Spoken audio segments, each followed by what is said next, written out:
अरे सर, क्या कर रहे हो इतनी देर से? शूट कर लें अब? यार ये कर्व की ना प्रोज एंड कॉन्स की लिस्ट बना रहा हूँ, और जो कॉन्स की लिस्ट है ना बहुत लंबी होती जा रही है, इसलिए टाइम लग रहा है मुझे। तो तू कैमरा ऑन करके ही आया? अच्छा रुक, फिर शुरू कर लेते हैं। टाटा कर्व वो आखिरी टाटा मोटर्स की कार है जो सर रतन टाटा के सामने लॉन्च हुई थी, लेकिन वो ठहरे एक परफेक्ट ह्यूमन बीइंग, एक bonafide legend, and unlike him ये गाड़ी लेस देन परफेक्ट है, just like every car out there. और इसकी जो कमियां हैं वो मैंने कई दिन इसको चलाने के बाद जांची हैं और परखी हैं, तो उनको मैं आपको इस वीडियो में बताने वाला हूं। और अगर आप ये गाड़ी खरीदने जाने वाले थे तो अगले कुछ मिनटों ये वीडियो देख लीजिए before you sign on that dotted line. But देखो, ये सारी वीडियोस लाने में काफ़ी ज़्यादा एफर्ट लगता है, तो आगे बढ़ने से पहले सब्सक्राइब सब्सक्राइब सर। हाँ वही कर देना। ये बड़ी सी स्क्रीन, ये हैरियर सफारी वाला जो स्टीयरिंग व्हील है, ये बड़ा सा ड्राइवर डिस्प्ले, ये जो रिब्ड इफेक्ट है इस डैशबोर्ड पर, वाइन कलर, ये स्टिचिंग, ये सब इसको एक बहुत ही ज़्यादा एक्सपेंसिव फील देते हैं। और इसका जो ये इंजन है बहुत ही बढ़िया है, बहुत ज़्यादा पावरफुल है। इसमें आपको डल मोमेंट थोड़े लोअर आरपीएम पे मिलते हैं, बट अदरवाइज़ आपको इसमें कहीं पर भी डल मोमेंट नहीं मिलेगा, और आप इसके साथ काफ़ी आराम से ओवरटेक्स कर सकते हो। ट्रैक्टेबिलिटी की बात करूँ तो अभी देखो 69 पे है, 70 की स्पीड पर पहुंच गई गाड़ी, 60 पे है अभी, बट मैंने इसको 6 गियर में डाल दिया है, और मैं पेडल फ्लोर करूँगा तो यहाँ से बढ़ने लग जाएगी।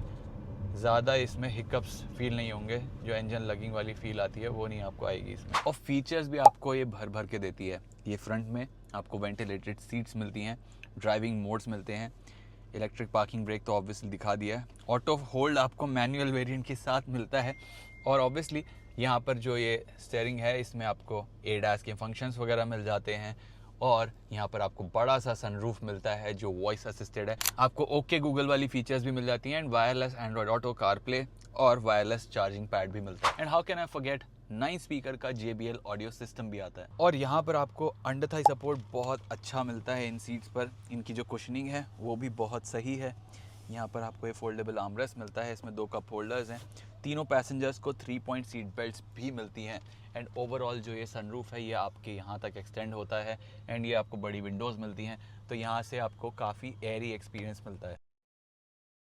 And how can I forget, इसमें आपको 500 लीटर का बूट स्पेस मिलता है जो सेगमेंट में सबसे बड़ा है, और यहाँ पर आप ये सीट्स को भी 60-40 स्प्लिट फोल्ड कर सकते हो। यहाँ पर आपको हैंगिंग हुक्स मिलते हैं, 1 kg का वेट ये ले सकते हैं, और तो और यहाँ पर बूट लाइट भी मिलती है, एंड और थोड़ी स्पेस चाहिए हो तो आप वो यहाँ पर भी डाल सकते हो, और ये स्पेस आपको दोनों साइड पर मिल जाती है। That is just another level of practicality. इसमें लगा है देश का लोहा, और टाटा की कोई भी गाड़ी सेफ्टी पर कॉम्प्रोमाइज़ नहीं करती है। ये भी भारत एनकैप में 5 स्टार की क्रैश टेस्ट सेफ्टी रेटिंग लेके आती है, और जो इसका सेफ्टी सूट है वो भी बहुत ही बढ़िया है। आपको बेस वेरिएंट ऑनवर्ड्स ही 6 एयरबैग्स मिल जाते हैं, एंड ऑब्वियसली एडास फीचर्स भी आपको हायर वेरिएंट्स में दिए जाते हैं। फ्यूचरिस्टिक लगती है। जो कूपे रूफ लाइन है वो काफ़ी अच्छे से फ्लो करती है। इसमें आपको रियर वाइपर भी नहीं दिया गया है, बिकॉज कूपे वाली जो गाड़ियाँ होती हैं रूफ लाइन वाली, उनको ज़रूरत होती नहीं है।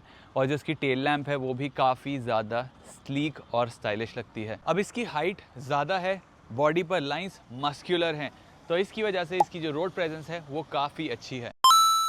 जब लुक्स की बात आती है तो माय ऑनेस्ट ओपिनियन इज़ कि ये गाड़ी एक आइडेंटिटी क्राइसिस के थ्रू जा रही है। आइडिया अच्छा था और बोल्ड था, लेकिन जो रिजल्ट निकल के आया है वो थोड़ा हौच पौच दिखता है। अब देखो, सामने से तो ये नेक्सॉन लगती है, which is not that bad a thing, but side में थोड़ा वियर्ड इसका स्टांस लगता है। ये जो अलॉय व्हील्स हैं ये 18 इंच पर, इनका साइज़ अच्छा है, बट ये जो डिज़ाइन है ये बहुत ही ज़्यादा बिजी लगता है एंड बहुत अजीब लगता है।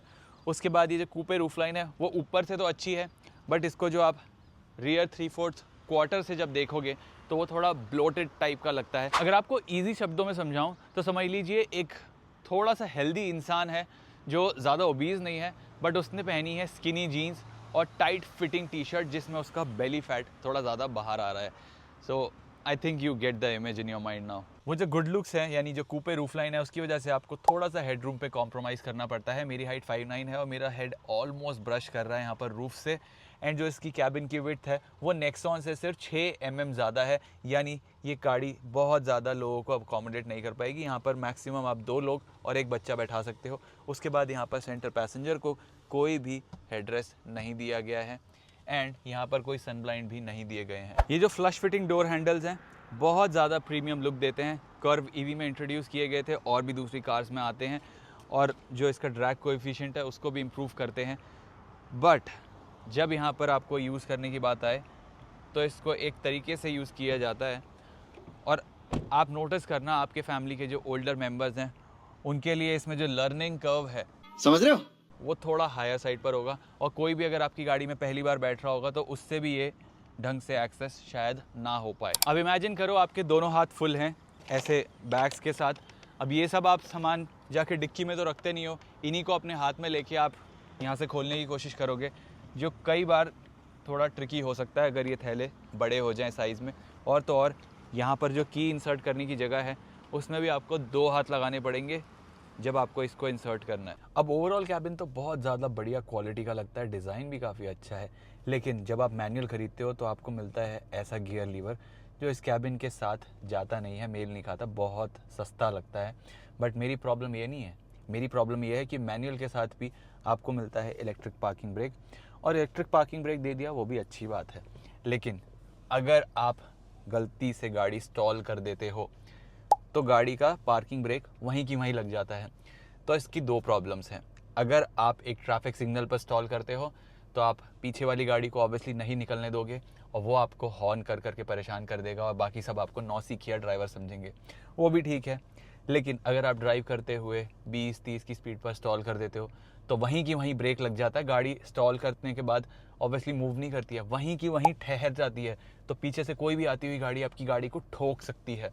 तो वो बहुत बड़ी प्रॉब्लम है। This is the problem. But ये इसका जो क्लच है और ये इंजन, अभी ये बंद हो गया, मैं चलती गाड़ी को ही ऑन करने की कोशिश कर रहा हूँ, थैंकफुली ऑन हो गई। इसके जो क्लच का बाइटिंग पॉइंट है वो बहुत ही ज़्यादा अजीब है और अच्छे से अच्छे ड्राइवर भी इसको स्टॉल कर सकते हैं, तो वहाँ पर आपको थोड़ा संभल के रहना पड़ेगा इस गाड़ी के साथ। एंड ऐसी कंडीशंस बहुत ज़्यादा ट्रिकी सिचुएशन में आपको डाल सकती हैं रोड्स पर। और इसका जो IRVM है, इसकी जो विजिबिलिटी है वो भी थोड़ी हैम्पर्ड है, बिकॉज पीछे जो कूपे रूफ लाइन है वो नीचे की तरफ इसकी विंडशील्ड को कर देती है और वो थोड़ी छोटी पड़ती है, और साथ में जो A पिलर हैं ये भी थोड़े थिक हैं। तो जब आप गलियों में गाड़ी चलाओगे ना तब आपको थोड़ा पता चलेगा कि डिफ़िकल्ट है गाड़ी चलाना। अब आपको ये जो स्क्रीन्स मिलती हैं इनके ग्राफिक्स बहुत ज़्यादा क्रिस्प हैं और इनकी स्पीड वगैरह भी अच्छी है। आई थिंक अच्छा प्रोसेसर लगाया है टाटा मोटर्स ने, लेकिन ये कभी कभार आपको धोखा ज़रूर देती हैं।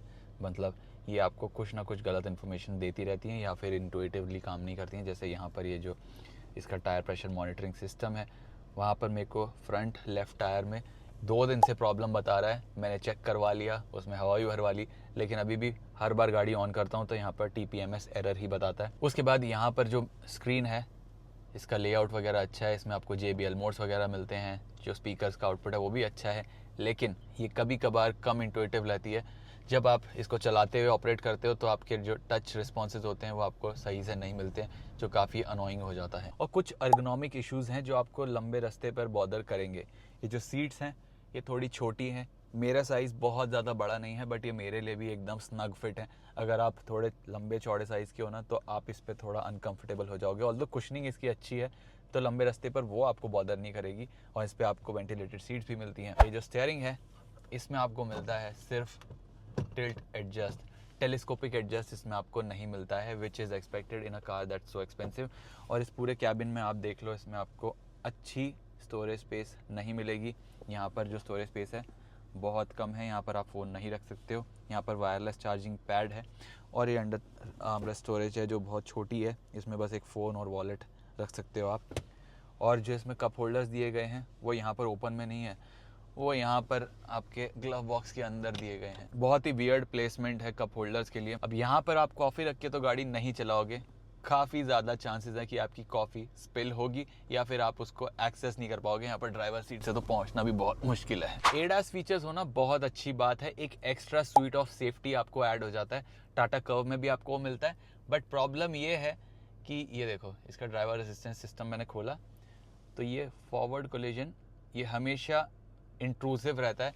अगर आप गाड़ी के काफ़ी करीब जाके कट लेने की कोशिश करो या फिर ओवरटेक करने की कोशिश करो तो ये बहुत ज़्यादा बीच में इंट्रूजन पैदा करता है जो एक्सीडेंट का डर बढ़ा देता है। उसके बाद यहाँ पर इसका जो लेन कीप असिस्ट है ये मैंने अभी फ़िलहाल चेंज किया हुआ, बट जैसे ही मैं गाड़ी बंद करके वापस आऊँगा ये सारी सेटिंग्स भूल जाएगा और एकदम इसको फ्रेश स्टार्ट में सब कुछ ऑन करके दे देगा आपको।